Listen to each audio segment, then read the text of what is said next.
నమస్తే, నేను మీ కిరణ్ కుమార్. దేశం కోసం, ధర్మం కోసం, సనాతన ధర్మరక్షణ బోర్డు సాధన కోసం, అలాగే జ్ఞానాంధ్ర ప్రదేశ్ కోసం ఈ వీడియో చేస్తున్నాం.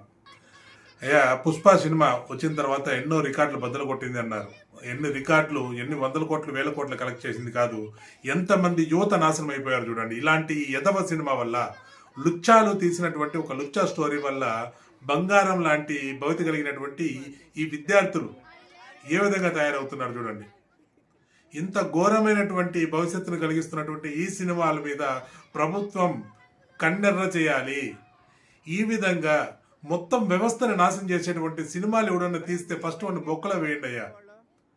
ఎందుకురా అంటే ఈ యువత ఈ విధంగా చెడిపోతున్నారు. ఎక్కడ చూసినా యువత ఈ సినిమా ప్రభావం వల్ల ఏ విధంగా బిహేవ్ చేస్తున్నారు చూడండి.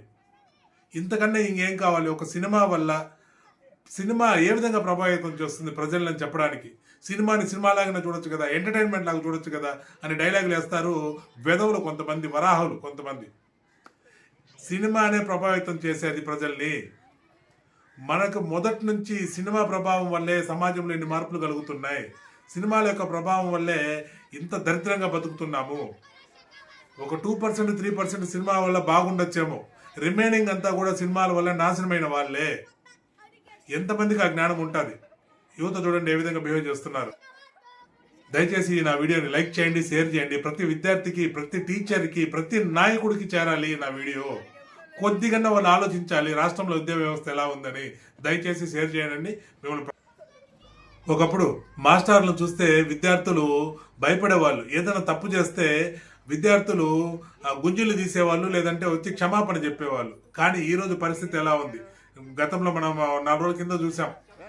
ఒక ప్రధాన ఉపాధ్యాయులు విద్యార్థులకి క్షమాపణ చెప్తూ విద్యార్థుల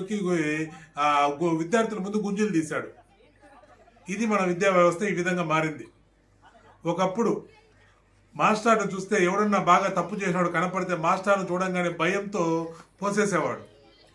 ఇప్పుడు ఆ వీడియోలో చూడండి, మాస్టర్కే ఇది పోసేదాన్ని చూపిస్తున్నాడు. వాడు చూపించి ఎంత కామెడీ చేస్తున్నాడు చూడండి. ఇప్పుడు విద్యా వ్యవస్థ ఈ విధంగా తయారైంది. దీనికి కారణం సినిమాల ప్రభావం. రెండవది ఈ ఉచిత పథకాలు. గౌరవనీయులైనటువంటి ముఖ్యమంత్రి గారు నారా చంద్రబాబు నాయుడు గారిని నేను ప్రాధేయపడుతున్నా. అయ్యా నారా లోకేష్ గారిని కూడా, మీరిచ్చే ఉచిత పథకాల వల్ల ప్రజలు ఎంత సోంబేరులాగా, ఎంత వెధవల్లాగా తయారవుతున్నారు చూడండి. దయచేసి ఒక్క టర్మ్ అన్న, ఒక్కసారన్న ప్రజల కోసం ఉచితాలు ఆపేయండి అయ్యా. మీరు ఇస్తున్నటువంటి అమ్మఒడి కావచ్చు, లేకపోతే విద్యా కానుకలు ఇవన్నీ కావచ్చు, వీటిని పొందడం కోసం విద్యార్థిని బలవంతంగా స్కూల్లో వేస్తున్నారు. వాడికి చదువు రాకపోయినా కానీ స్కూలుకు పంపించి ఆ వచ్చే ఫ్రీలు ఏవైతే ఉన్నాయో అవి తీసుకుంటున్నారు. నెక్స్ట్ ఇయర్ కూడా ఫ్రీ కావాలి కాబట్టి వీడు చదవకపోయినా కూడా వీడిని పాస్ చేసి వీడిని క్లాస్ ప్రమోట్ చేస్తున్నారు. ఇంకా దౌర్భాగ్యకరమైన సంగతి ఏమిటంటే 10వ తరగతిలో పేరు రాసేది కూడా చేత కాని వాడు ఫస్ట్ క్లాస్లో పాస్ అవుతున్నాడయ్యా.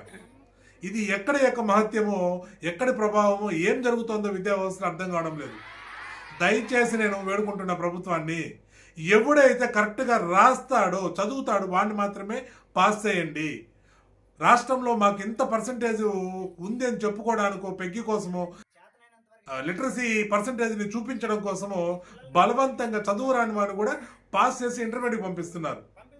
దానివల్ల ఇంటర్లో మళ్ళీ వాడికి విద్యా కానుకలు ఇవ్వాలి, అమ్మఒడి ఇవ్వాలి, అతను వాడికి స్కాలర్షిప్లు ఇవ్వాలి, అన్నీ ఇవ్వాలి. దాని తర్వాత ఇంటర్లో కూడా మళ్ళీ పాస్ చేసి డిగ్రీ పంపిస్తున్నారు. డిగ్రీలో కూడా బలవంతంగా పాస్ చేసి దాని తర్వాత అతనికి ఏమిస్తున్నారు? నిరుద్యోగ వృత్తి ఇస్తున్నారు. 10వ తరగతికి కూడా వెళ్ళలేనటువంటి వాడిని, అంత సంస్కారం లేనటువంటి పిల్లల్ని మనం పందికి ఎంత పంచి కట్టినంత మాత్రాన మనిషి అయిపోడు కదండి. పందే కదా. మనం ఎంత వాడిని బలవంతంగా పాస్ చేసి ఇంకో లెవెల్ పంపించినా అక్కడ కూడా మనం పాస్ చేస్తేనే ఇంకో లెవెల్కి పోతాడు, లేకపోతే వాడు పోడు. ఈ విధంగా ఎందుకు పనికి రాకుండా తయారవుతాడు? దయచేసి ఈ 10th క్లాస్ పరీక్షలు రాస్తున్నారు కదా, వీళ్ళనైనా చదివిన వాళ్ళని మాత్రమే పాస్ చేయండి, మిగతా వాళ్ళని ఫెయిల్ చేయండి. ఫెయిల్ చేస్తే వాళ్ళ బంగారు భవిష్యత్తు వాళ్ళు చూసుకుంటారు. పొలాలు చేసుకోవడమా, పనులకు వెళ్ళడమా, చేతి వృత్తులు నేర్చుకోవడమా చేస్తారు.